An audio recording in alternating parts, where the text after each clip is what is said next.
Tales of emasculated men vying to destroy the world. And here we go. Now go back to what you were saying. Here we go. Meta, the parent company of Facebook and Instagram, has donated $1 million to President-elect Donald Trump's inaugural fund. Spokesperson for the social media giant confirmed to CBS. The news was first reported by the Wall Street Journal. The move comes 2 weeks after Meta CEO Mark Zuckerberg traveled to Mar-a-Lago and dined with President Trump. At the time, Trump advisor Stephen Miller, one of the worst in his circle, told Fox News that Zuckerberg has made clear that he wants to support the national renewal of America under Trump's leadership. No, he just wants to make sure that he's still – this is – once we finish, I'll explain to you why Zuckerberg is doing this. Trump was removed from Facebook following the January 6, 2021 attack on the U.S. Capitol when it was determined that his post had – potentially encourage the violence that occurred that day. Yeah, some violence. The company restored his account in early 2023 with certain guardrails. In July, those restrictions were lifted by Meta. Trump has a combined 65 million followers on Facebook and Instagram. In August, Zuckerberg submitted a letter to Congress claiming that the Biden administration in 2021 repeatedly pressured our teams for months to censor certain COVID-19 content, including humor and satire. He called the government pressure wrong and said he would push back against any similar efforts in the future. Silicon Valley has been uneasy about the kind of the treatment it may get from a second Trump administration, and the donation may signal an attempt by Zuckerberg to thaw those tensions. Well, why, Jed? Why would Mark Zuckerberg be giving money of such substantial level to President Trump? Well, it's pretty obvious. Because they're all the same and they're all in the same group and there's money to be made together? The oligarchs, and one of the reasons that they are as successful as they are, is because they grease the wheels of those in power. They want those billion with a B, subsidies. And those subsidies could easily go away if Trump decides that he just doesn't want to play ball with them. And he has that power. He is obviously attached at the hip to Elon, but the rest of the billionaire players, specifically Gates, Zuckerberg, and Bezos, are very concerned that Trump may not be as generous with them as he's going to be with Musk. And he's obviously going to be very extremely generous. So what you're saying is it's sort of like the oligarch pissing match Olympics. Absolutely.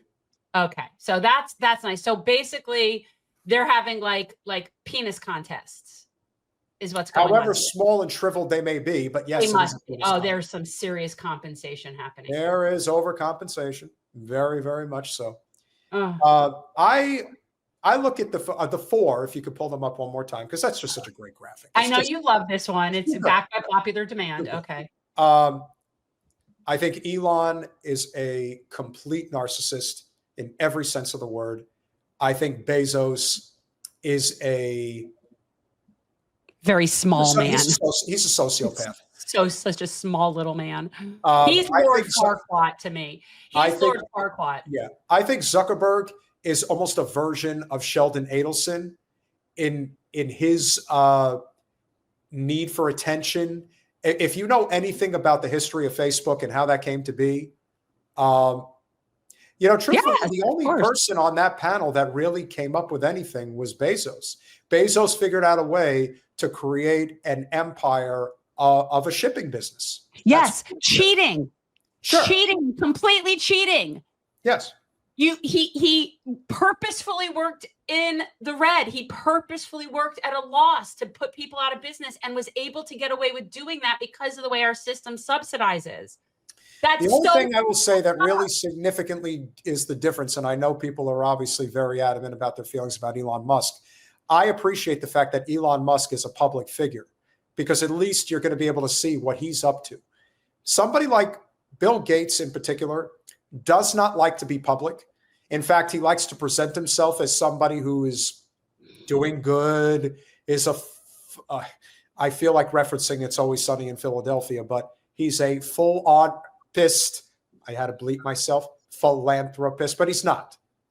Nobody in this country owns more farmland than him, which should scare people. Well, his goal I believe, has always been to own the food supply of the world. Oh, absolutely. And he is a complete megalomaniac. I also think that there is a connection between him and Jeffrey Epstein.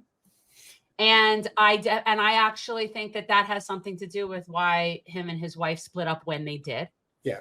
And I think he is pretty much the skeeviest person up there. And that says a lot. That says a lot.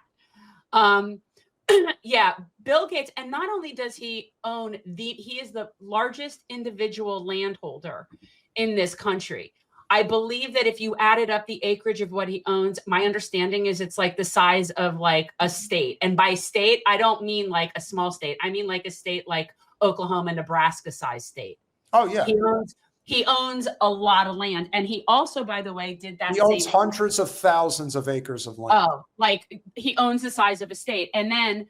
And it's not just any, and keep in mind, guys, it's not just any land. It's hundreds of thousands of acres of farmland. And he also has done the same thing in Africa. And it's very concerning. So this is somebody who I believe nefariously. He's the guy from the movie The Lorax that owns the air so that you have to pay him to breathe.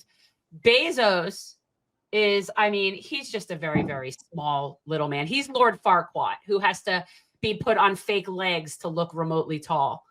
You know, but Gates is extremely scary. The idea of somebody owning, and also his connection with like GMOs and Monsanto and just trying to control the quality of the food we eat. He's horrifying.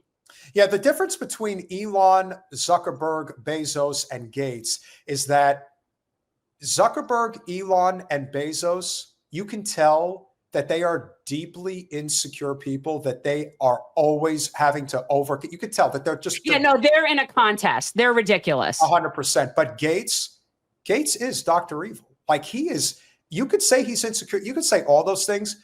He is extremely sure of himself. He knows exactly what his mission is. And he sees himself as a god. Like, yes. In many ways. He does. He likes playing God. There's a reason why he is somebody who does everything in his power to never get talked about in the media. I think that he is one of the reasons that somebody like Jeffrey Epstein never made it to trial. The fact that that's what I think. If anybody wants to know just how sinister and evil somebody like Gates is, if you've never heard his statement regarding Jeffrey Epstein when he was once questioned about it, keep in mind, Gates has been to the island many a times. His attitude, or his response, I should say, was like, yeah, well, he kind of met his fate. It's unfortunate. He was basically telling you, yeah, I had him killed. I don't know who's who, but I do know that would not be surprising. The idea that anybody who has been to that island more than one time is complicit.